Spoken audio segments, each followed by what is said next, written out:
Salut à tous, ici Victor Perrault. Bienvenue sur ma chaîne, où on explore ensemble les mystères de l'intelligence artificielle. Si vous êtes plus passionné par les nouvelles technologies et que vous voulez en savoir plus sur le monde fascinant des réseaux de neurones, alors abonnez-vous pour ne rien manquer. Vous êtes prêts? C'est parti. Bonjour à tous. Dans cette vidéo, je vais vous parler d'un sujet qui nous concerne tous, le marché unique numérique européen. Nous allons explorer ensemble les enjeux et les opportunités que ce projet ambitieux représente pour les entreprises et les consommateurs en Europe. Je vais également aborder les défis à relever pour parvenir à une véritable intégration numérique. Restez avec moi pour découvrir comment cette initiative pourrait transformer notre quotidien et favoriser l'innovation à travers le continent. C'est parti. Dans quelques semaines, la Commission européenne présentera sa stratégie pour construire le marché unique numérique européen. Le vice-président de la Commission européenne, Andrus Ansip, a été missionné par le président Jean-Claude Juncker pour mettre en place ce projet. Les objectifs du marché unique numérique. Les buts du marché unique numérique européen sont les suivants: permettre à l'Europe de devenir le leader mondial de l'information, communication. Protéger les citoyens sur Internet, notamment vis-à-vis de la cybercriminalité. Simplifier la législation du e-commerce. Encourager l'investissement public et privé pour améliorer les infrastructures. Promouvoir les initiatives liées à le gouvernement et à l'administration en ligne. Soutenir l'industrie culturelle et créative. Briser les barrières nationales liées à la réglementation des télécommunications, aux droits d'auteur, à la protection des données personnelles. Et à la réglementation des ondes radio. Hier, Andrus Ansip a tenu un discours à Bruxelles devant l'European Policy Centre, un think tank indépendant. L'occasion de rappeler quelques chiffres sur l'impact du numérique sur l'emploi européen et de présenter ses plans pour la mise en œuvre du marché unique numérique européen. Promouvoir le développement du numérique en Europe. Andrus Ansip remarque que beaucoup de citoyens européens n'ont pas accès à Internet, 20% d'entre eux n'ont jamais surfé sur Internet. Et 40% de possèdent pas les compétences nécessaires au travail connect. De réelles disparités existent à ce sujet entre les pays de l'Union européenne. Si les consommateurs européens accédaient effectivement à l'ensemble des sites e-commerce européens lorsqu'ils effectuent un achat, ils économiseraient 11,7 milliards d'euros par an. Les barrières frontalières doivent donc être levées et les échanges entre les pays facilitent. On a tous été confrontés à cette situation. Vous accédez à une vidéo, quand soudain, cette vidéo n'est pas disponible dans votre pays.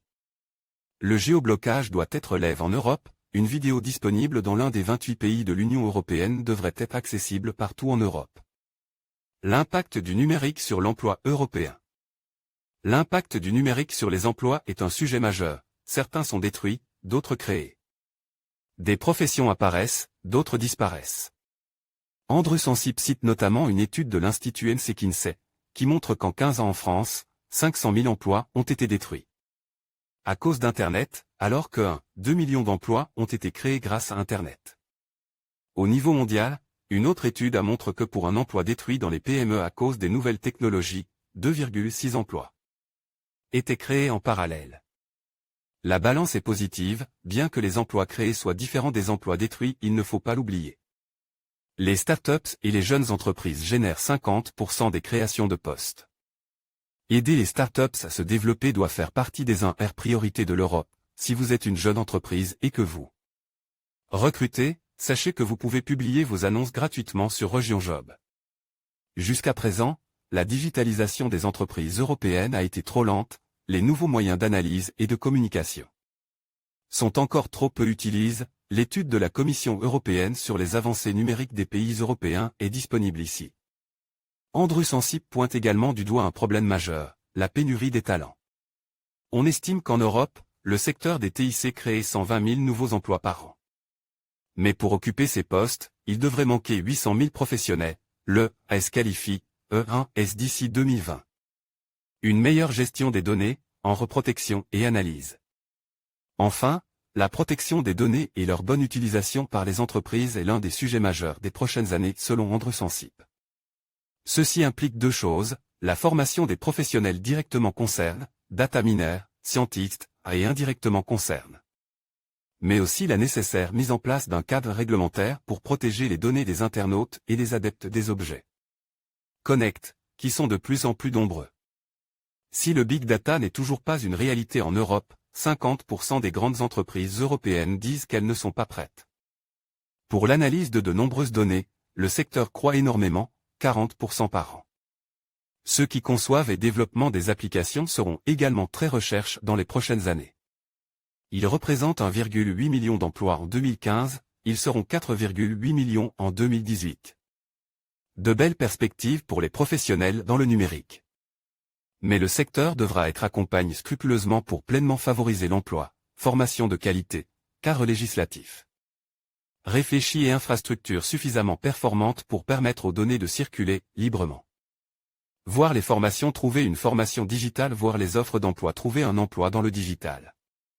En conclusion, le marché unique numérique européen représente une étape cruciale vers l'intégration et l'innovation au sein de l'Union européenne. En favorisant l'accès équitable aux services numériques, en protégeant les droits des consommateurs et en soutenant les entreprises. Cette initiative vise à créer un environnement propice à la croissance économique et à la compétitivité. En unissant nos efforts, nous pouvons construire un espace numérique qui bénéficie à tous les citoyens européens, tout en respectant la diversité culturelle et les spécificités locales. L'avenir du numérique en Europe est prometteur, et il nous appartient de le façonner ensemble.